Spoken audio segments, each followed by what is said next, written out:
Welcome, film fans and movie lovers. I'm Latangela Faye, and this is Louisiana Film Channel's Wednesday Night at the Movies. The Louisiana Film Channel is a new entertainment service available on all devices, showcasing Louisiana films, filmmakers, and our unique lifestyles. If you're a filmmaker, you can submit your titles by clicking Content Partner on our homepage. For Louisiana lovers across the globe, you can download the app starting December 1st and experience everything Louisiana. From Gators to Mardi Gras, the music, food, and culture. And each week here on the Louisiana Film Channel, we have a special called Hollywood on the Bayou, produced by our friend and mentor, Ed Poole. I can't wait to see what exciting part of Louisiana film history he has for us this week. Take it away, Ed.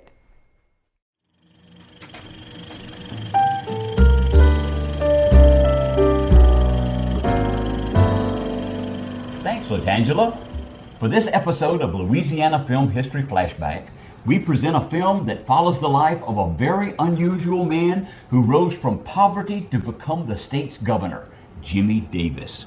Davis grew up in a two-room shack with 13 others, and as a child spent long hours picking cotton. The New York Times quoted him as saying they did not have an outhouse, they had an outwoods, and he didn't have a bed to sleep in until he was 9.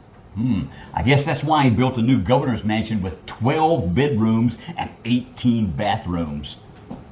Davis became a professor at Dodd Women's College teaching history and political science. At the same time, he developed a singing career and taught yodeling. As governor, he created many areas that we now take for granted, such as instituting Louisiana driver's licenses, created the Department of Wildlife and Fisheries, and the civil service system.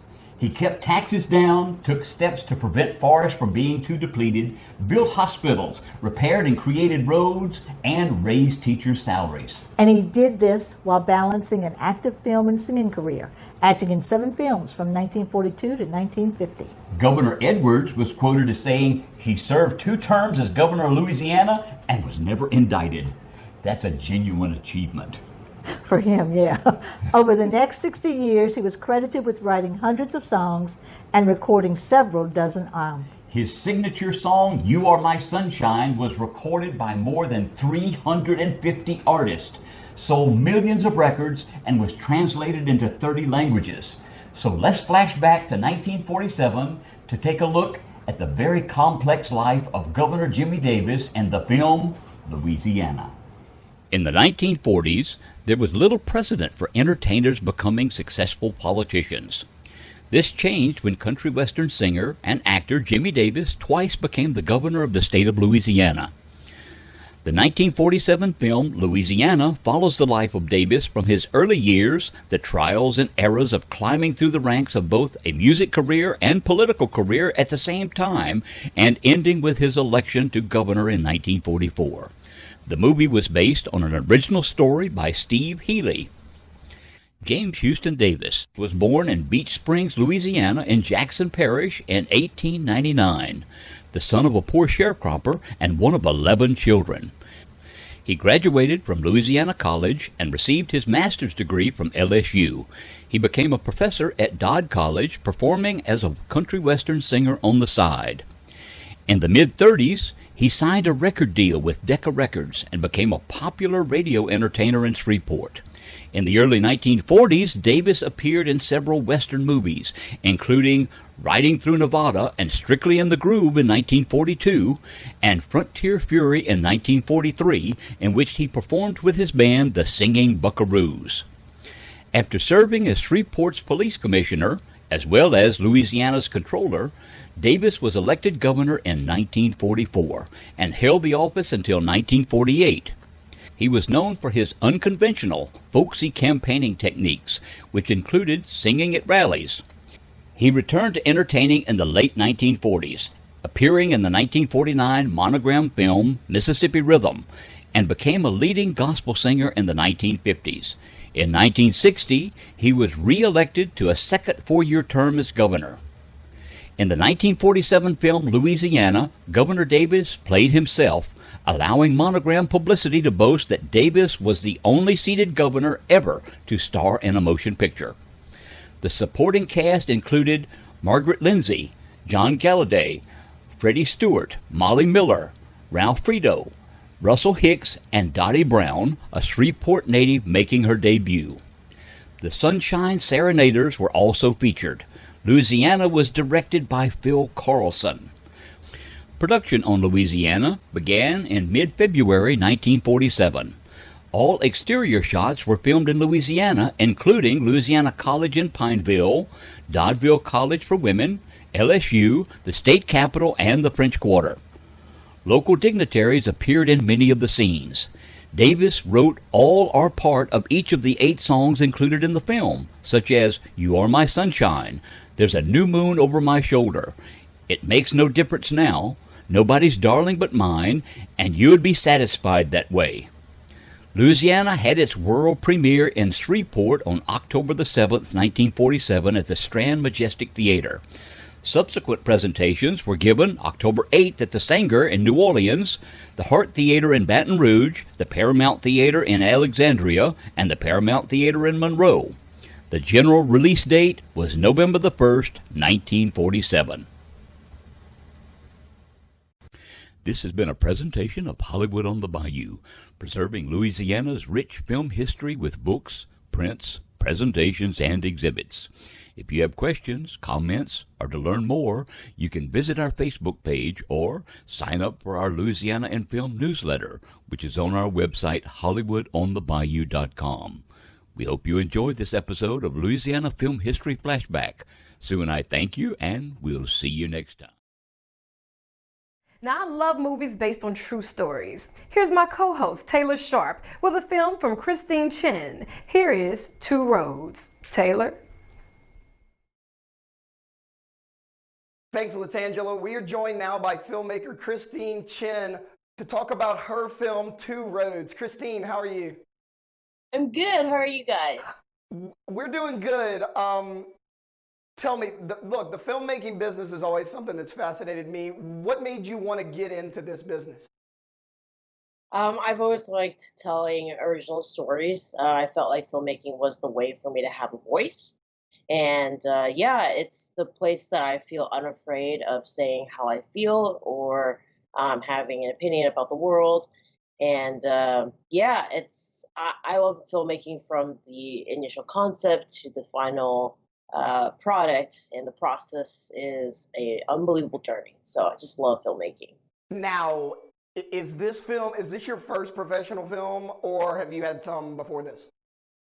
I've made a few before that. Actually, this was probably my, I would say, second short film. And prior to that, the short films, I actually went backwards. I started off with a feature that I made with no budget and that was kind of my film school, basically. The title, I don't want to give too much away, but Two Roads suggests that there's a big decision. Is there like a big decision in this film? Without giving too much away, give us a little bit about what we can expect. Sure, and you're absolutely right. It's when you're at a crossroads for a big decision in your life. You don't know what to do. Now, this short film, I know it's not a full-length feature, still a ton goes into it. How long did this particular film take to create? Sure. So when we first made it, we were supposed to only shoot for 3 days. But because there was constant rain in Louisiana, we had to shoot it in, I believe, 4 days was what we ended up doing, 4 or 5 days.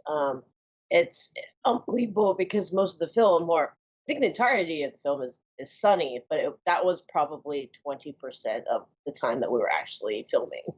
Yeah, it certainly rains a lot in Louisiana. Where exactly was this film shot? Where did the majority of the filmmaking take place? Yes, most of it, well, really all of it took place in Shreveport, Louisiana. So, yes. The only exception is there's one shot that was not in Shreveport, Louisiana. Literally one, so. Okay, well, I'm definitely excited to check it out. Let's bring it to you right now. This is Two Roads. Hey, movie lovers, stay tuned. Wednesday night at the movies, we'll be right back. Popcorn time.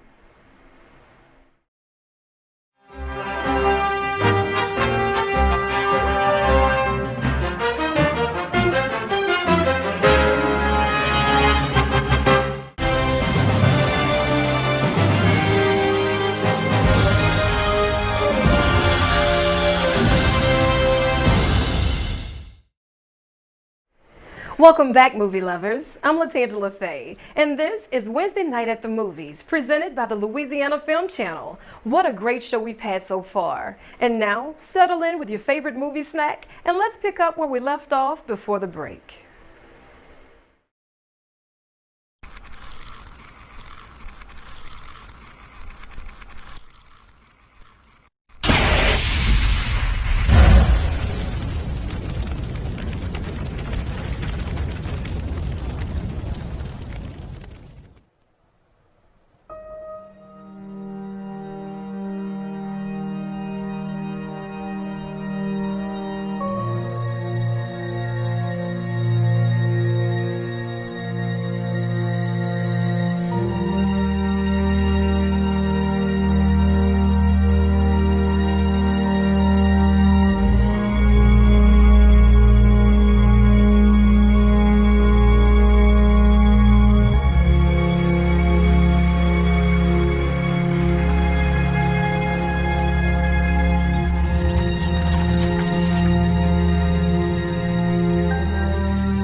Josh, look at you all grown up. My gosh. Good to see you. Good to see you. Bob? Well, how's city life treating you? Great.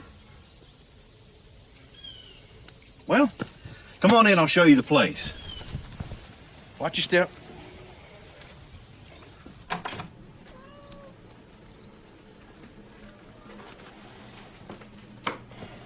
Yeah, it's a tiny place, but cozy. Lots of nice property, though. Diane, rest her soul, loved her animals. I remember you youngins chasing chickens right outside that window. Kitchen's here. Of course, the bathroom. It's even got satellite TV. Plumbing's old, but everything works. It's got all the fixings.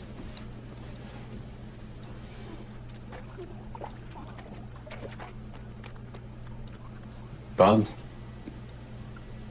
Can I ask you something? Shoot. Why me? Well, Diane's got no other kin. You couldn't keep your in your pants. Bob, I told you it's not mine. I haven't talked to Diane in years. She would have told me. Well, I hate to break it to you, son, but it only takes one time. Okay, so what happens to the property if hypothetically I'm not the father? Well, legally, the property's yours regardless. Look, I don't want to preach to you. But Maddie's a little girl, and she needs a daddy. Just show me the paperwork. I got it outside. Come on.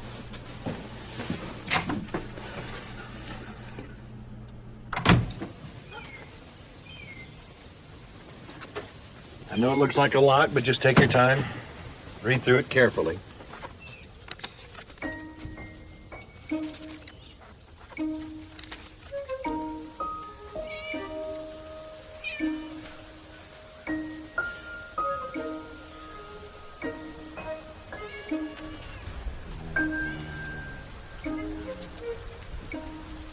Hi, I'm Maddie.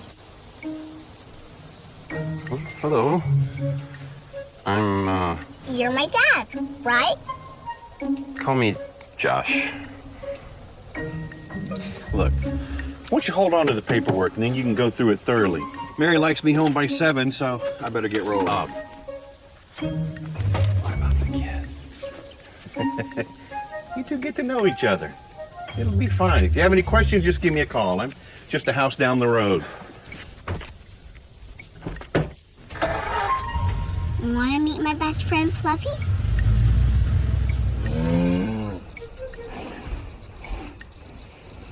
Bird first rule is we always have to make Fluffy's horns nice and shiny. The second rule is we always have to feed Fluffy. Third rule is it's really important. We always have to play catch with Fluffy's buddies, or else we'll get really, really mad.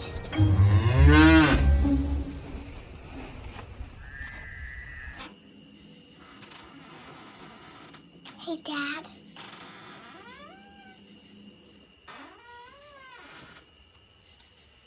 Hey, Dad.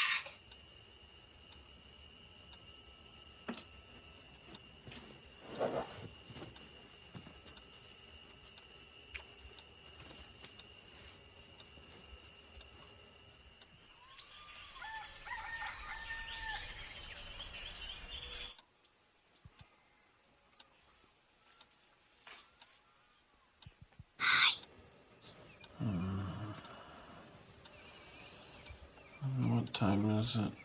Fluffy's hungry.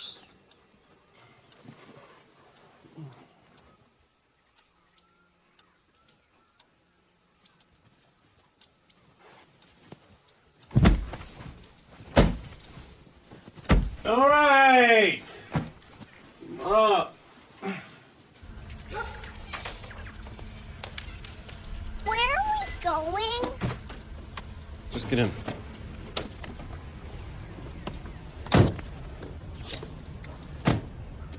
Put your seatbelt.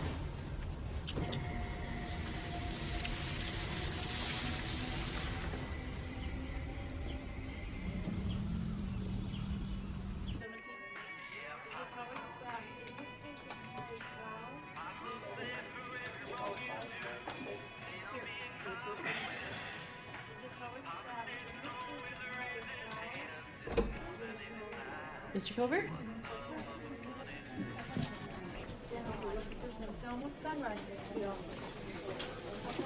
Just wait right here. Yes, you are Maddie, right? Mr. Covert? Yeah. Why are we here?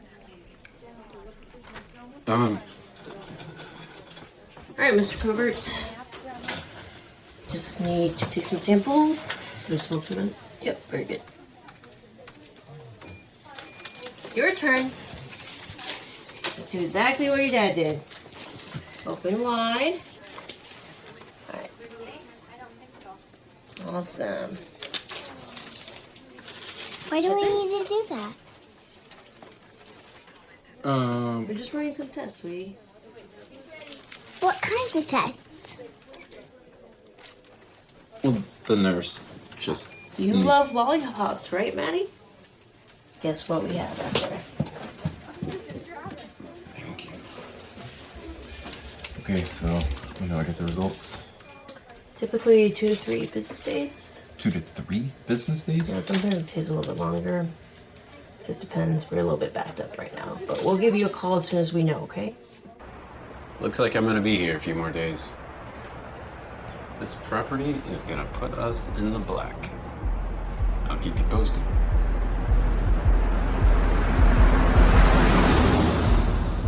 Hey, Maddie. What do you want to do? Go shopping? That's gross.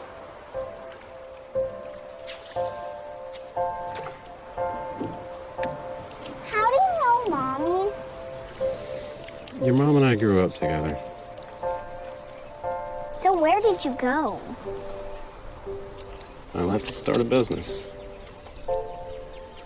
And my mom wanted to stay here. Because you didn't love each other? Maddie, that's complicated. Fluffy would never leave me. Fluffy's a bull. Just saying. And then I was born? Yep. I know how that happens. The baby comes out of the mommy's butt. Oh! Oh! Oh my gosh, you got one! Oh, he's heavy! Oh! It's a big one.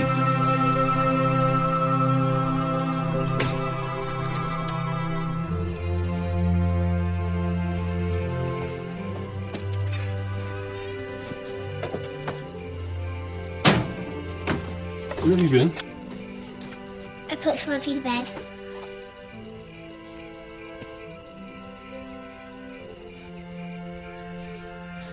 What you doing? That's none of your business.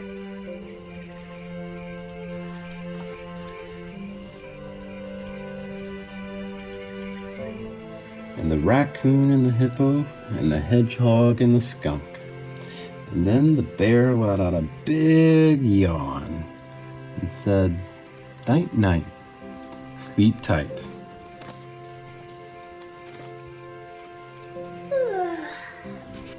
Come on, it's bedtime. Oh, really? Yeah, come on, I'll tuck you in. Okay.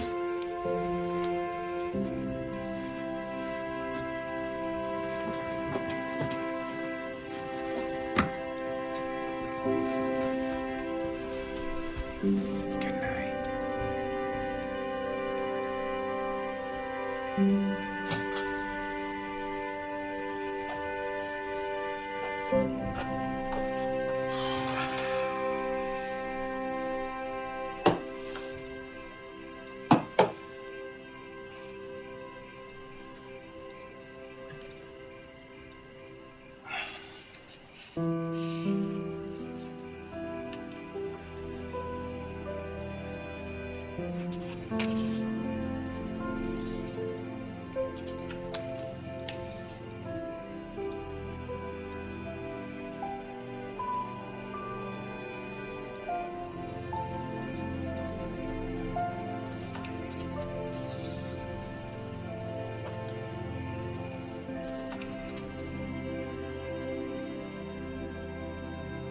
Wake up! Wake up! Wake up, Dad!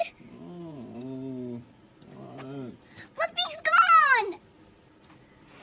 What? I think I might have sort of forgot to lock the gate. How can you forget to lock the gate? He could be anywhere. Sweetie, okay, I'm sorry. It's just that I've never had a missing bull before. Do you know where he could be? Okay, let's go get him.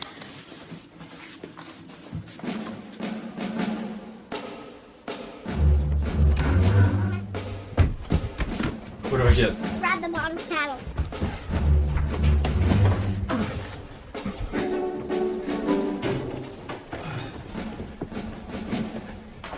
Wait, I forgot something.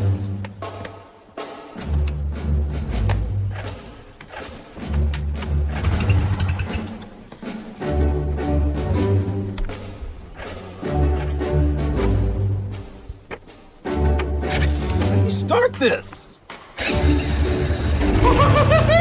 It started. Hang on.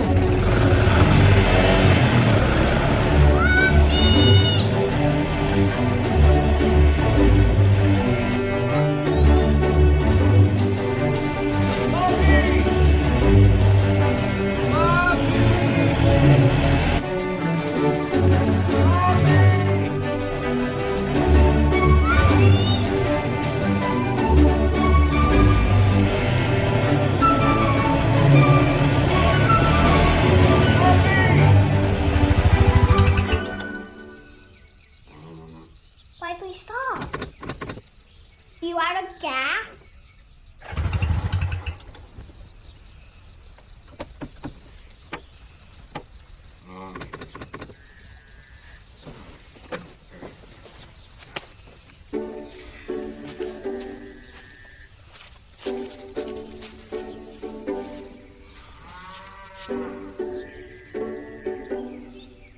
You hear that?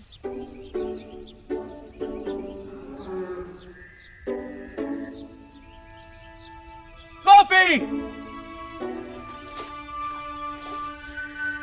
on, it's Fluffy. Fluffy, we're coming!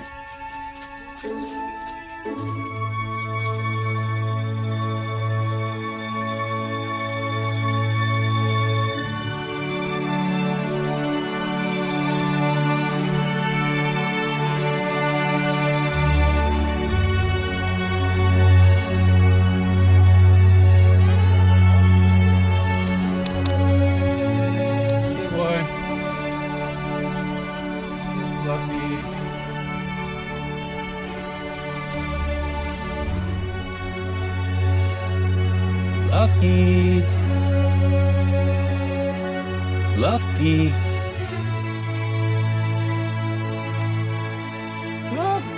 Fluffy.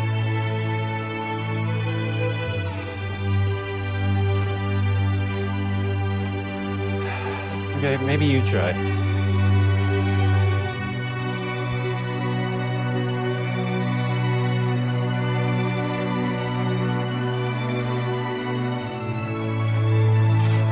Rose! Clever girl.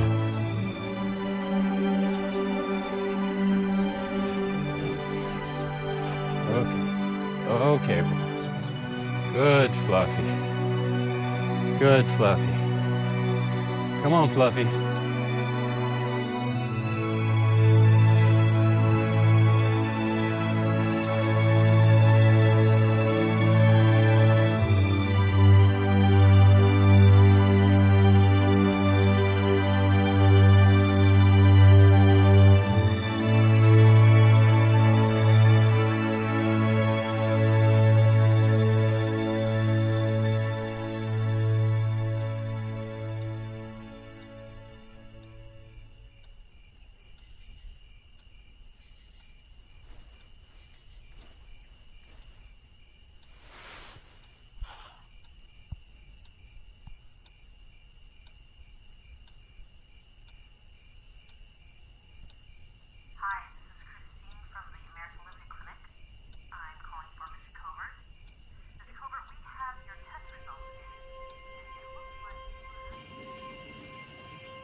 Hey, Bob.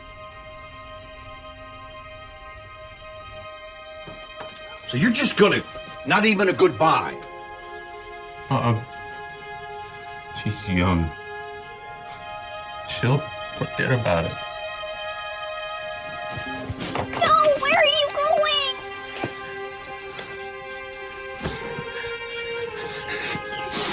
I'm sorry. Is it because you lost Fluffy? No, it's not because you lost Fluffy. But why don't you love me?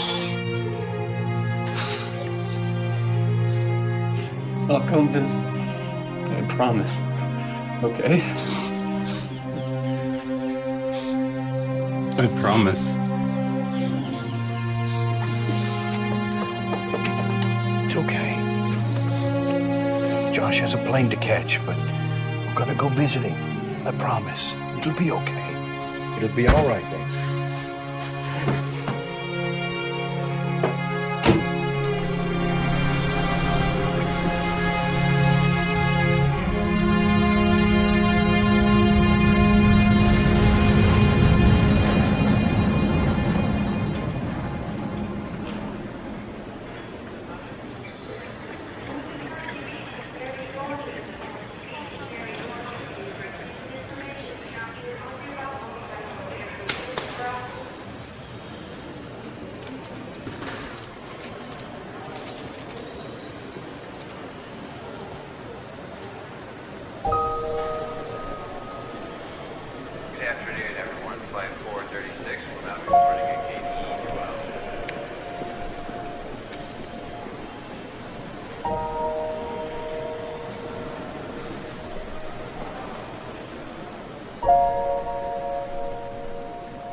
Join the conversation now, live on Twitter. Meet the cast and get details on Louisiana Film Channel swag. Twitter alert now at hashtag LA Film Channel.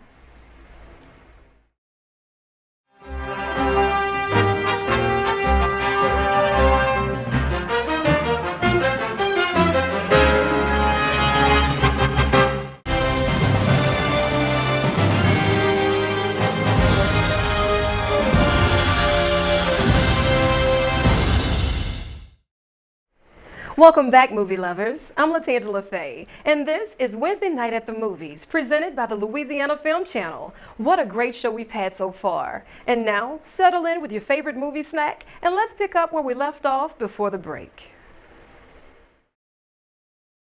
We're back once again with filmmaker Christine Chen. Christine, I just watched the film. I absolutely loved it. I love the opening shot of, the car driving down the road, and I don't know if this was meant to be a comedy. It had a lot of comedic relief in it, though. When the guy shows up and he's dressed like a businessman driving the Prius, and he's just overwhelmed and shocked by the little farm that he's on now. Was this film meant to have a little comedic relief? Because there were parts that I just enjoyed and laughed at. Yes, so I love dancing the line between comedy and drama. And for sure, I find that a lot of darker issues in our life can be dealt through comedy. And yes, I wanted it to be a fun and light film, despite the obviously difficult topic. Yeah, I think the little girl Maddie was by far the star of the show. To get a child that young to put on a performance like that, I loved it. My favorite part was every morning when she found a different way to wake him up, whether it was hitting him with the pillow or jumping on him. That was my favorite part of the film. But then as the film progressed, my emotions changed with it. Like it was lighthearted at the beginning, and then you're like, okay, does he want to be a part of her life? Does he not? He goes and gets the maternity test to see if it's his kid. And then once he finds out that, I'm assuming that it's not his child. Is that what we're supposed to assume from the phone call? Well, I think what I was trying to do is mainly say that it doesn't matter. I think making a statement of like family doesn't have to be biological, so it can go either way. I want people to make the decision whether they think he's the father or he's not, basically. But it doesn't matter, in the end. Sure, and I love how the dad, so to say, in the film evolved as the film went on, because at the beginning he seemed totally disinterested. He didn't want to be there, and then it took maybe a day, and then he instantly got attached to Maddie. They're having actually a lot of fun trying to go find the bull, riding the four-wheeler, and then he's faced with that difficult decision of, does he go back to his old life or does he stay here with Maddie? And I don't think the film could have ended any better than it did. Thank you so much. Yeah, I wanted it to be like the Christopher Nolan with the top spinning, where you didn't know and you're left debating and thinking about the issue of, what does family mean? And I think that's the biggest thing in this film is about love and about connection and, about the Southern charm. Okay, well, Christine, what is next for you as a filmmaker? What can people expect to see from you in the future? Sure. I'm actually in the process of trying to get my second feature up and running. We were going to try to aim for this year, but with obviously the pandemic, things have been pushed a little bit. So my film, En Route, you can find more information in enroutemovie.com. It is about EMTs. I happen to be a former EMT about 10 years ago. And it's about two EMTs that are, navigating through cumulative PTSD, which a lot of people don't really realize that EMTs have. And so it takes place about 1 year after a high school mass shooting. So it's very dark again. And I can't wait to make it. So, well, Christine, I loved your film, Two Roads. I thoroughly enjoyed it. I can't wait to see what you do in the future and check out some more of your work. Thank you so much for joining us today. I enjoyed it. Thank you very much for watching. Hey, movie lovers, stay tuned. Wednesday night at the movies, we'll be right back. Popcorn time.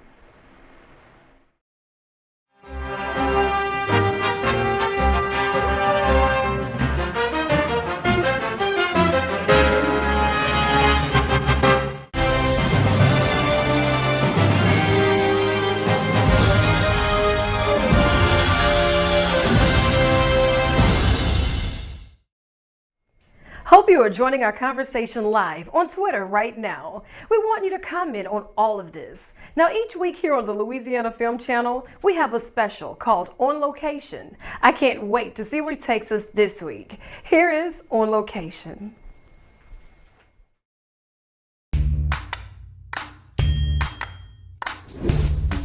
When people think about film and television, they think about big name actors and titles. The public doesn't often think much about the most important group of people in the film industry, our crews. Louisiana has a reputation for having some of the best crews in the business. We reached out to Corey Parker to tell us more about the hardworking men and women in the Louisiana film industry. My name's Corey Parker. I'm the business agent for IATSE Local 478. We cover film and television workers in Louisiana, southern Mississippi, and Mobile, Alabama. My job is to administer the contract as these productions come into Louisiana. One of the first things they do when they are even thinking about coming to town is they reach out and talk about what's on the ground, what our availability is, asking us for our, our crew lists and things like that. We cover the majority of everyone that works on and off set, basically grip, electric, construction, paint, greens, sound, special effects, craft service, set dressing, props, costumes. It's a pretty large group of folks that we represent. We've been doing this for almost 20 years, so we're pretty deep in crew. That's one of the biggest draws to Louisiana is the depth and the experience of our crews. It's one of the biggest things I receive back from productions is like, we can't wait to come back. We have over 1,500 members. The majority of those are in the New Orleans area, but we do have productions all over the state: Shreveport, Baton Rouge, Lafayette, Alexandria. We have a lot of stuff lands on the North Shore. For us, the safety on set and off set is paramount for us to function properly and be successful and be able to do this. As a matter of fact, our safety guidelines are so strong, other industries are trying to look into following them. Because, one case of COVID could shut down an entire production. It could be as simple as a pod. I mean, we have these things called pods now. Offset has different types of pods. If something happens in a certain area, let's say paint, so we know that construction and paint might be around each other, so we may have to do some contact tracing there. But obviously, the goal is to communicate and test and make sure that we can function as safe as possible. So we do have probably around 12 television shows that are in and out. There's rumors of new shows landing in the fall. And all of these that were turning cameras before this all broke are coming back to finish. We did have a couple pushed to the next year. So next year is starting to look pretty busy. So and a big feature is coming to town. So we're excited about that. We haven't had a big feature in a while. But we do have several small things coming in. I'm looking at my board, if you don't mind. And I'm really optimistic that as long as we can function safely and keep the crews safe and the community safe, we're going to be gangbusters again. Louisiana crews are the best in the business, thanks to IATSE and all of the people who make film and television work in our state. Stay tuned for more updates on location in Louisiana.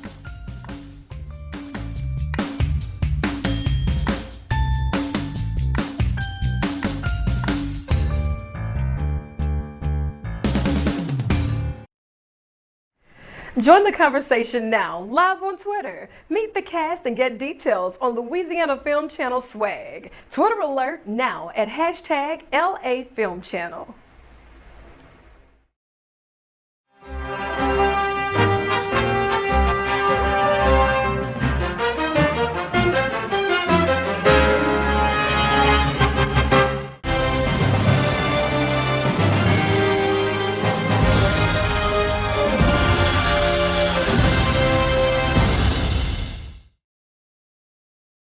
I hope you're enjoying our Wednesday night at the movies. I'm Latangela Faye, and each week here on the Louisiana Film Channel, we have a special called Hollywood on the Bayou, produced by our friend and mentor, Ed Poole. I can't wait to see what exciting part of Louisiana film history he has for us this week. Take it away, Ed.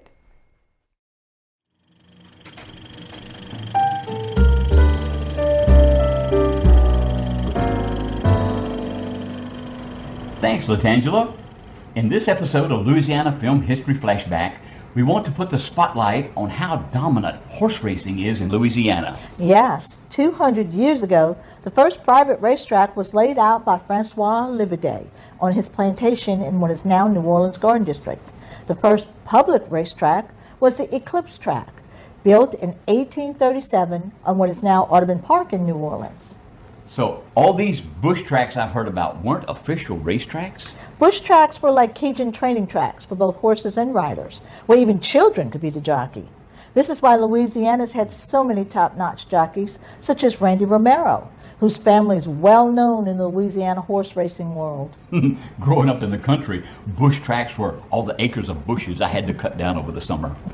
In horse racing, bush tracks were all different sizes and widths, and you didn't even have to have a human jockey. In this episode, we want to take a look at the rise of the Romero family, who were the inspiration for the 1978 film Casey's Shadow. Anyone who follows horse racing knows about Louisiana's Cajun riders.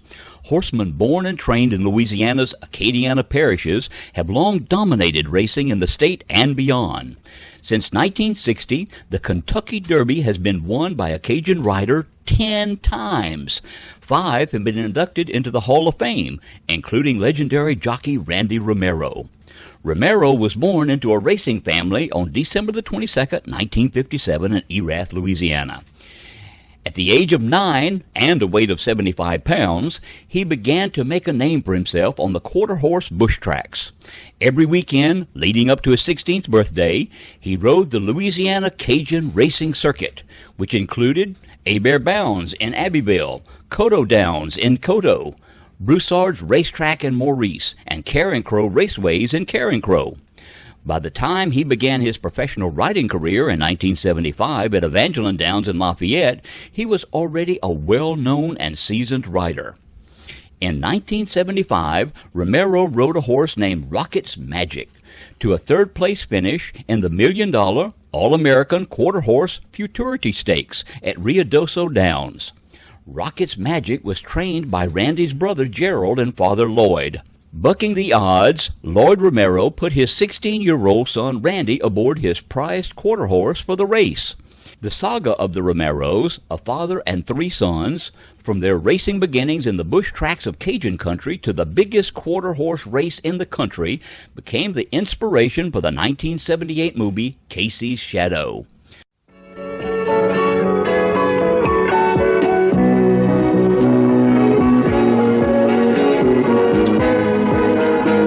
Filling out his registration papers. We're going to call him Casey's Shadow. It's all right with you. Casey's Shadow. Raise him myself. Mr. Patterson gave you $33,000 for that horse. For most people, he's just a horse. He's not for sale. Think about it, Lloyd. This is a great horse. I know a great horse when I see one. Yeah, you said the same thing about Eagle Leader. And Run Spot Run, remember that? And neither one of them could beat my dog with a full bladder. To the Bordell family, he's the chance of a lifetime. I got my one chance to be something. Get my name in the record books. Lloyd Bedell. Right up there alongside of Sarah Blue and Doug. Come on, Lloyd, you haven't had your hands on into a speech that your wife ran on. You ready to sell? No, ma'am. Needed $5. $5? We aim at $1 million place and you destroy his legs in a $5 match race? Pull down your pants. Don't tell him if I cry. I want you to talk your father into withdrawing Shadow from the All-American. I don't want him run with a bad leg. I don't want to break him down. Dad won't run him if he's hurting, Mrs. Blue. This hurts him. The horse is going to win. He's not going to break down. Remember the $300,000 price on top of that, the sale price, and it's all yours. Add it up, man. You're going to be rich. After the All-American, you're going to sell him to Miss Sarah Blue for $1 million. You're going to buy the New Orleans Saints, and you're going to retire to Tahiti, where the women don't wear no tops. Walter Matthau in Casey's Shadow. You'll laugh till your heart breaks.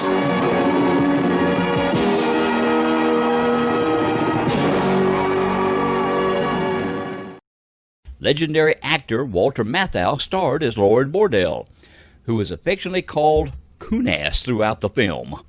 The sons were played by Andrew A. Rubin as Buddy, Stephen Burns as Randy, and 9-year-old Michael Hershaway in his first credited feature film role as Casey. The supporting cast also included Alexis Smith, Robert Webber, and Murray Hamilton. In addition, the production launched a search for a pregnant mare due to give birth in November 1976. Casey's Shadow was directed by Martin Ritt. Ritt was no stranger to filming in Louisiana. Casey's Shadow was the fourth Ritt project filmed on location in the state.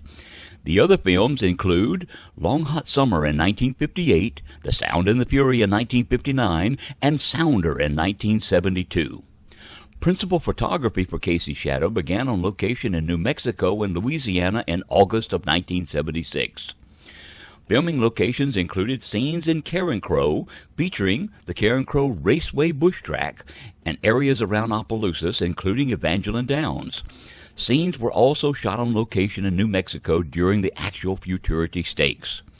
Carencro Raceways was located 6 miles from Lafayette and operated from 1968 to 1973 with 2 tracks, one oval and one conventional. It was one of the many such bush tracks located around the state, especially in Acadiana. These bush tracks were the unsanctioned, informal horse races which became the training grounds for a number of notable jockeys hailing from Louisiana. At these tracks, boys as young as 5 mounted and rode horses until they reached an age to be allowed to race at sanctioned tracks. And it wasn't even necessary to be human to ride a horse at these races. It was not uncommon for chickens, monkeys, or other animals to be riding atop the horses, as is evident in a scene from Casey's Shadow. Of course, cast and crew enjoyed their time down in Louisiana, particularly the food. When Scott McDonough, unit publicist of the film, returned to Hollywood, he stated, quote, "One of the greatest pleasures of Lafayette was the food. My favorite spot was Dupuy's Oyster Shop in Abbeville. The best oysters and shrimp I ever ate." Walter Matthau reportedly said, "It's like I died and went to restaurant heaven." The soundtrack also features 2 songs by local favorite Dr. John. Casey's Shadow premiered in Los Angeles and New York on March 17, 1978. The film's end credits include a special thanks to Governor Edwin Edwards and his staff. This has been a presentation of Hollywood on the Bayou, preserving Louisiana's rich film history with books, prints, presentations, and exhibits. If you have questions, comments, or to learn more, you can visit our Facebook page or sign up for our Louisiana in Film newsletter, which is on our website, HollywoodOnTheBayou.com. We hope you enjoyed this episode of Louisiana Film History Flashback. Sue and I thank you, and we'll see you next time. Well, that's a wrap on this week's show. Watch for our app, including Apple TV, Android, Chromecast, and more. Thanks for joining the Twitter feed and tweeting live. I'm Latangela Faye for the Louisiana Film Channel. Thank you for joining me for this week's field trip, and I'll see you on the red carpet.